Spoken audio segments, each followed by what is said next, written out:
ప్రాచీన కాలంలో ప్రశాంతమైన కృష్ణాతీరం పక్కన ఉన్న కొప్పాపాలమనే అందమైన పల్లెటూరులో రఘు అని ఒక వ్యాపారి ఉండేవాడు. అతను చాలా తెలివైనవాడు. పల్లె ప్రజల అవసరాలు, వ్యవసాయం పట్ల అతనికి మంచి అవగాహనుండేది. కాని అతని మనసులో అత్యాశ అనే మంట నిరంతరం మండుతూ ఉండేది.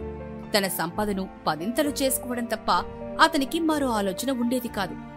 ఏ వస్తువు కొన్నా, అమ్మినా లాభం తప్ప మరొకటి చూసేవాడే కాదు. ఆ లాభం కోసం అతను అబద్ధాలు చెప్పడానికి, అమాయకులైన పల్లె ప్రజలను మోసం చేయడానికి వెనకాడేవాడే కాదు. ప్రజలు అతన్ని అత్యాశ రఘు అని పిలిచేవారు. కాని రఘుకి ఆ పేరుతో ఏమాత్రం సిగ్గుండేది కాదు.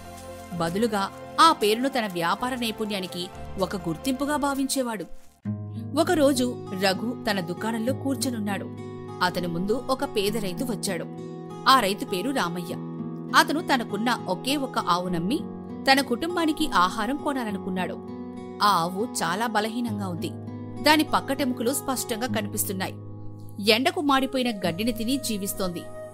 దాని విలువ చాలా తక్కువ. రఘు ఆ ఆవును చూసి వ్యంగ్యంగా నవ్వాడు.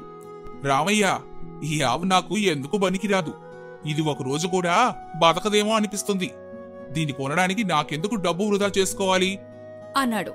అతని మాటల్లో ఏమాత్రం జాలి కనిపించలేదు. రామయ్య ఆ మాటలకి చాలా బాధపడ్డాడు.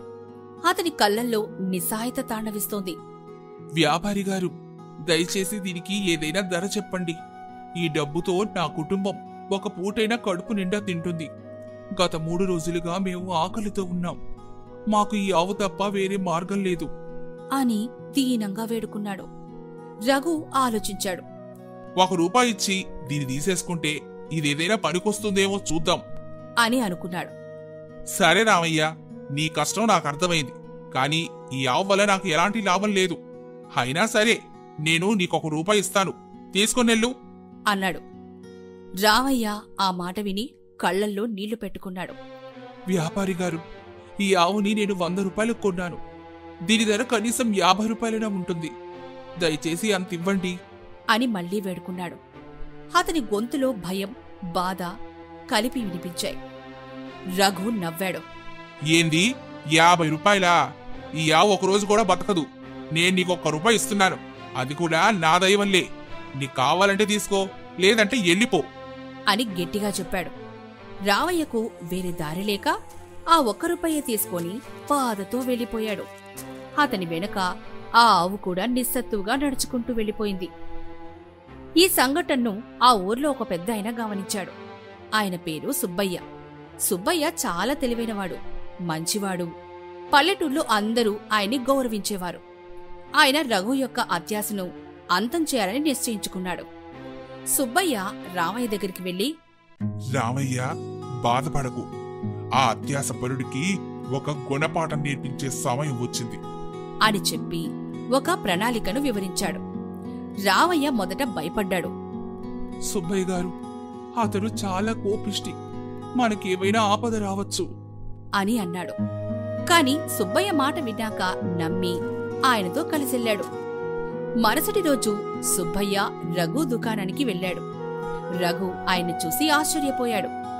అప్పుడు సుబ్బయ్య ఇలా అడిగాడు. వ్యాపారి గారు, మీకు ఈ మధ్య ఏదైనా అద్భుతమైన వస్తువు దొరికిందా? రఘు ముఖంలో ఒక చిరునవ్వు కనిపించింది. లేదు సుబ్బయ్య గారు, నాకేం దొరకలేదు. ఎందుకు అడుగుతున్నారు అని ఆసక్తిగా అడిగాడు. సుబ్బయ్య గారేమో నవ్వారు. ఏమీ లేదులే రఘు, నేను నీకొక రహస్యం చెప్పబోతున్నాను. కానీ ఈ రహస్యం ఇంకెవ్వరికీ చెప్పకూడదు. ఇది నీకు మాత్రమే అని చెప్పాడు. రఘు తల ఆత్రంగా ఊపాడు.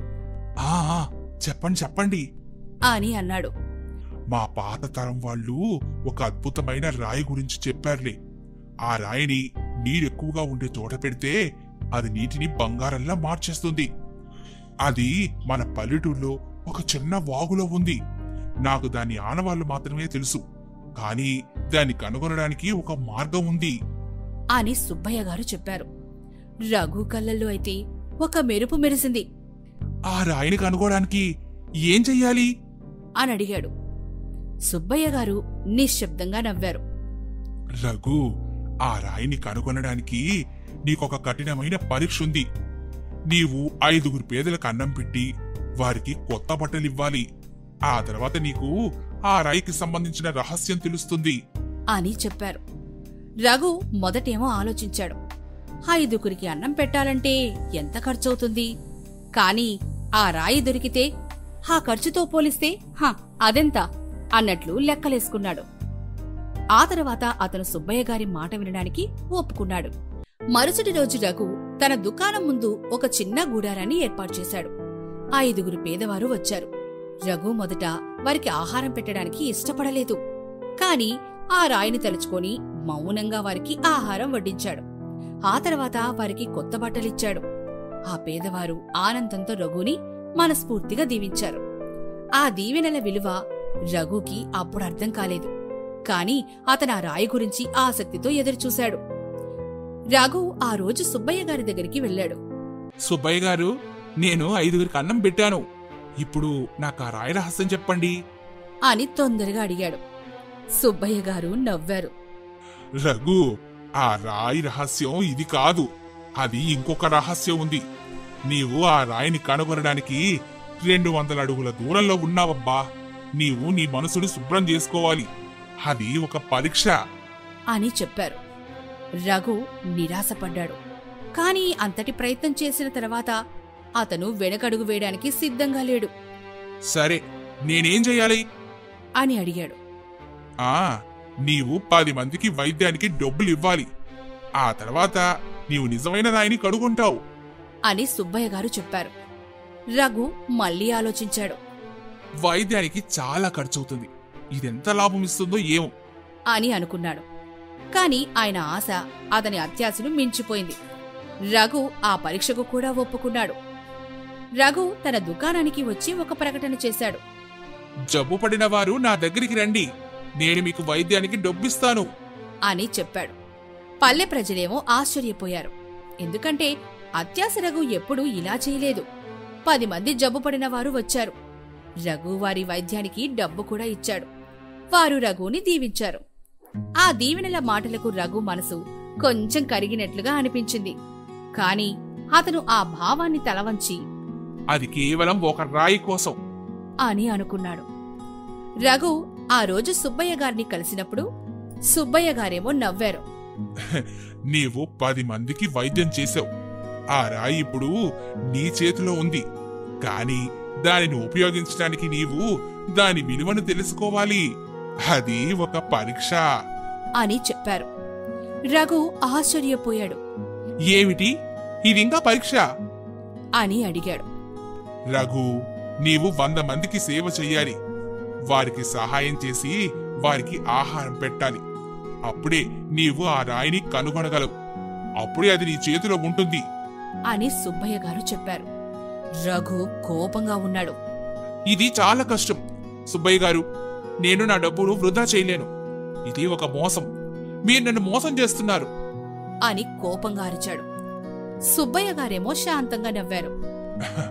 రఘు, నేను నిన్ను మోసం చేయడం లేదు. ఆ రాయి నీ చేతిలోనే ఉంది. నీవు దాన్ని కనుగొనాలి అని చెప్పి వెళ్ళిపోయాడు. రఘు మరుసటి రోజు కోపంతో, బాధతో, నిరాశతో తనింటికి వెళ్లి కూర్చున్నాడు. ఈ మోసం వల్ల అతను ఎంత డబ్బు పోగొట్టుకున్నాడో అని బాధపడ్డాడు. ఆ తర్వాత అతను తాను 5 అన్నం పెట్టినప్పుడు, 10 మందికి వైద్యం చేసినప్పుడు వారి ఎంత ఆనందంగా ఉన్నారో గుర్తు చేసుకున్నాడు. వారి కళ్లల్లో కనిపించిన కృతజ్ఞతను గుర్తు చేసుకున్నాడు. ఆ సమయంలో తన గుండెలో కలిగిన తెలియని సంతోషాన్ని గుర్తు చేసుకున్నాడు. ఆ ఆనందం తాను డబ్బు సంపాదించినప్పుడు ఎప్పుడూ పొందలేదు. అప్పుడు అతనికి ఒక విషయం అర్థమైంది.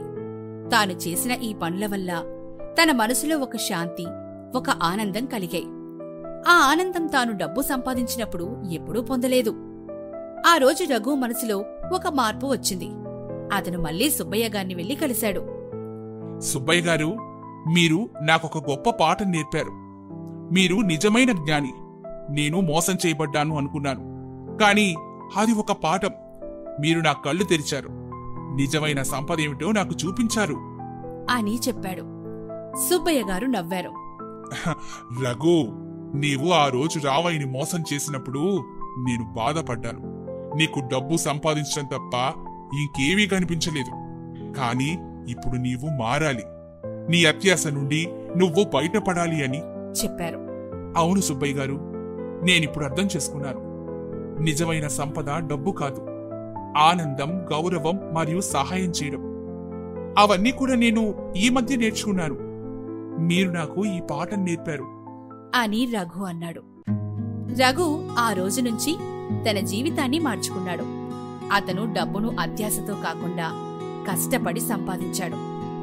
అతను ఇతరులకు సహాయం చేయడం ప్రారంభించాడు. ప్రజలు అతన్ని అత్యాశ రఘు అని పిలవడం మానేసి ధర్మ రఘు అని పిలవడం మొదలుపెట్టారు. రఘు మనసులో ఆనందం, శాంతిని పొందాడు.